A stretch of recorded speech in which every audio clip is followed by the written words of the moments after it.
ಎಲ್ರಿಗೂ ನಮಸ್ಕಾರ.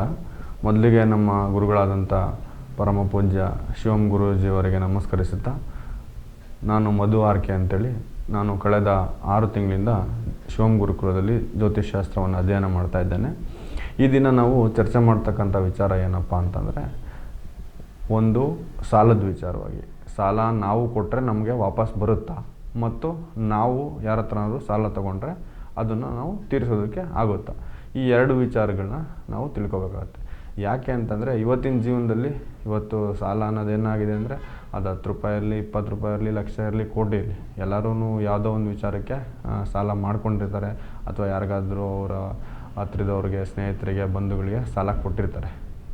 ಈ 2 ವಿಚಾರದಲ್ಲಿ ನಾವು ಸಾಲ ಕೊಟ್ಟಾಗ ನಮಗೆ ಅದು ವಾಪಸ್ ಬರಲಿಲ್ಲ ಅಂದರೆ ಅದನ್ನು ನಾವು ಮೋಸ ಅಂತ ತಿಳ್ಕೊಬೇಕಾಗತ್ತೆ. ಸಾಲ ನಮಗೆ ಕೊಟ್ಟವರು ವಾಪಸ್ ಕೊಡದಿದ್ದಾಗ ಇದು ನಮಗೆ ಮೋಸ ಆಗ್ತಿದೆ ಅಂತೇಳಿ ನಾವು ತಿಳ್ಕೊಬೇಕಾಗತ್ತೆ. ಈಗ ನಮಗೆ ಮೊದಲಿಗೆ ನಾವು ಸಾಲ ಕೊಟ್ಟರೆ ಅದು ನಮ್ಗೆ ವಾಪಸ್ ಬರುತ್ತಾ ಇಲ್ವಾ ಅನ್ನೋದನ್ನ ನೋಡಬೇಕಾಗತ್ತೆ. ಈಗ ಏನಾಗುತ್ತೆ ಅಂತಂದರೆ, ಕೆಲವು ಜಾತಕಸ್ಥರಿಗೆ ನಾವು ಅವ್ರಿಗೆ ಯಾವುದೇ ವಸ್ತುಗಳು ಕೊಟ್ಟರೆ, ಸಣ್ಣ ವಸ್ತುಗಳು ಇರ್ಬೋದು, ಉದಾಹರಣೆ ಪುಸ್ತಕ, ಪೆನ್ನು, ಅಥವಾ ಒಂದು ಮನೇಲಿರ್ತಕ್ಕಂಥ ಏನೇ ಒಂದು ವಸ್ತು ಇರಲಿ, ಆ ವಸ್ತುನ ಅವ್ರೇನಾದರೂ ಕೊಟ್ಟರೆ ಅದು ಯಾವುದೇ ಕಾರಣಕ್ಕೂ ಅವ್ರಿಗೆ ತಿರುಗಿ ಬರೋಲ್ಲ. ಅಂದರೆ ಯಾರು ತಗೊಂಡಿರ್ತಾರೆ ಅವರು ವಾಪಸ್ ಕೊಡಬೇಕು ಅನ್ನೋ ಮನಸ್ಥಿತಿನೇ ಅವ್ರಿಗೆ ಇರಲ್ಲ. ಹಾಗಾಗಿ ನಾವು ಎಚ್ಚರಿಕೆಯಿಂದ ಇರಬೇಕಾಗತ್ತೆ. ಇವರು ಈ ಥರ ಜಾತಕಸ್ಥರು ಯಾರಿರ್ತಾರೆ, ಇವರು ಪದೇ ಪದೇ ಮೋಸ ಹೋಗ್ತಾ ಇರ್ತಾರೆ.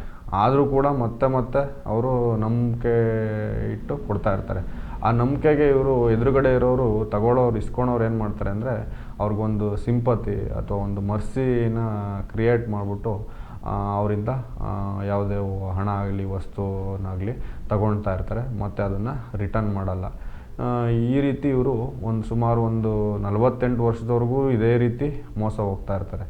ಇದನ್ನು ನಾವು ಮುಂಚೆನೇ ತಿಳ್ಕೊಂಡಿದ್ರೆ ನಾವು ಅವ್ರಿಗೆ ಕೊಡ್ದಂಗೆ, ಅಥವಾ ನಮ್ಮ ಜಾತಕದಲ್ಲಿ ಈ ರೀತಿ ಇದೆ ಅಂತ ತಿಳ್ಕೊಂಡು ಅವ್ರಿಗೆ ಕೊಡದೇ ಆಗಿ ಎಚ್ಚರಿಕೆ ವಹಿಸ್ಕೊಂಡು ಇದ್ದರೆ ಈ ಸಮಸ್ಯೆಯಿಂದ ಮುಕ್ತರಾಗ್ಬೋದು ಅಂತೇಳಿ ನಾವು ತಿಳ್ಕೊಬೋದು. ಅದೇ ರೀತಿ ಸಾಲ ನಾವು ತಗೊಂಡಾಗ ಅದನ್ನು ವಾಪಸ್ ಕಟ್ತೀವ ಅನ್ನೋದು ಪ್ರಮುಖ ಆಗುತ್ತೆ. ಈಗ ಸಾಲ ತಗೊಂಡಾಗ ವಾಪಸ್ ಕೊಡಲಿಲ್ಲ ಅಂದರೆ ನಮ್ಮ ಏನೋ ಒಂದು ರೆಪ್ಯುಟೇಷನ್ ಇರುತ್ತೆ, ಅದು ತುಂಬ ಇದಾಗುತ್ತೆ. ಕೆಲವೊಂದು ಜಾತಕಸ್ಥರು ಹೇಗಿರ್ತಾರೆ ಅಂತಂದರೆ, ಆ ರೆಪ್ಯುಟೇಷನ್ ಏನಾದರೂ ಆಗಲಿ, ನಾವು ಅವರು ಅಂದರೆ ಡಿಫಾಲ್ಟ್ ಆಗೋಕ್ಕೆ ಕೂಡ ಅವರು ರೆಡಿಯಾಗಿರ್ತಾರೆ. ಇವರು ಈ ಜಾತಕಸ್ಥರಿಗೆ ಏನಾಗುತ್ತೆ ಅಂತಂದರೆ, ಇವ್ರಿಗೆ ಒಂದು ಫೈನಾನ್ಸ್ ವಿಚಾರದಲ್ಲಿ ಒಂದು ಪ್ಲ್ಯಾನ್ ಇರಲ್ಲ, ಒಂದು ಡಿಸಿಪ್ಲಿನ್ ಇರಲ್ಲ. ಹಾಗಾಗಿ ಇವರು ಅದ್ರ ಬಗ್ಗೆ ಗಮನನೇ ಹರಿಸಲ್ಲ. ಹಾಗಾಗಿ ಇವರು ಸಾಲಕ್ಕೆ ಸಿಗಾಕೊಳ್ತಾರೆ ಅಂತೇಳಿ ತಿಳ್ಕೊಬೋದು. ಮತ್ತು ಇವ್ರಿಗೆ ಇನ್ನೊಂದು ಡಿಸಡ್ವಾಂಟೇಜ್ ಏನು ಅಂತಂದರೆ, ಇವರು ಮೊದಲು ಸಾಲ ತೀರ್ಸೋದಕ್ಕಾಗಲ್ಲ.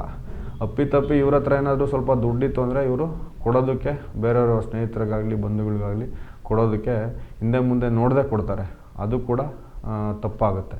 ಹಾಗಾಗಿ ನಾವು ಜನ್ಮ ಜಾತಕವನ್ನು ತಿಳ್ಕೊಂಡಾಗ, ನಮ್ಮಲ್ಲಿ ಏನು ಸಮಸ್ಯೆ ಇದೆ ಅಂತ ತಿಳ್ಕೊಂಡಾಗ ನಮ್ಮ ಜಾತಕದಲ್ಲಿ, ಆಗ ನಾವು ಆ ಸಮಸ್ಯೆಯಿಂದ ಆಚೆ ಬರೋದ್ರ ಕಡೆ ಗಮನ ಹರಿಸ್ಕೊಂಡು ಅದಕ್ಕೆ ಪರಿಹಾರ ಮಾರ್ಗಗಳೇನು ಅಂತೇಳಿ ತಿಳ್ಕೊಂಡು ನಾವು ಯಶಸ್ಸಿನ ಕಡೆ ಹೋಗ್ಬೋದು ಅಂತೇಳಿ ಹೇಳಿ, ಈ ವಿಚಾರವಾಗಿ ನಿಮಗೆ ಏನಾದರೂ ಮಾಹಿತಿ ಬೇಕು ಅಂತಂದರೆ ನೀವು ಸೂಕ್ತ ನಾಡಿ ಜ್ಯೋತಿಷಿಗಳನ್ನ ಸಂಪರ್ಕಿಸಿ ಈ ವಿಚಾರವನ್ನು ತಿಳ್ಕೊಂಡು ಸಮಸ್ಯೆ ರಹಿತವಾಗಿ ಬದುಕ್ಬೋದು ಅಂತ ಹೇಳ್ತಾ ನನ್ನ ಮಾತುಗಳನ್ನ ಮುಗಿಸ್ತೀನಿ. ಧನ್ಯವಾದಗಳು.